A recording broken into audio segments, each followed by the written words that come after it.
Tomato curry చేయడం కోసం ప్యాన్లో 2 స్పూన్ల ఆయిల్ వేసుకొని ఆయిల్ వేడయ్యాక 1 స్పూన్ ఆవాలు, 2 పచ్చిమిర్చి, దంచిన వెల్లుల్లి, కొద్దిగా కరివేపాకు, సన్నగా కట్ చేసుకున్న ఉల్లిపాయ ముక్కలను వేసుకొని లైట్గా కలర్ మారేంత వరకు లో ఫ్లేమ్లోనే ఫ్రై చేసుకోవాలి. మనం కట్ చేసుకున్న టమాటా ముక్కల్ని కూడా ఇందులో వేసుకొని టమాటా అంతా బాగా ఫ్రై చేసుకోవాలి. ఇందులో రుచికి సరిపడా సాల్ట్ వేసుకొని అంతా బాగా కలిపి మూత పెట్టి 5 నిమిషాలు లో ఫ్లేమ్లోనే టమాటా అంతా బాగా మగ్గేంత వరకు బాగా ఉడికించుకోవాలి.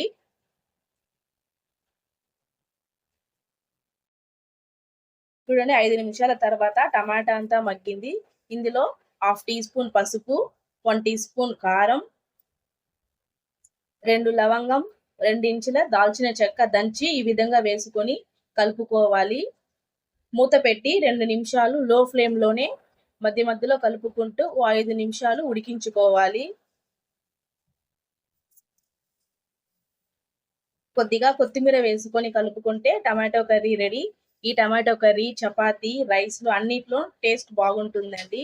Please subscribe.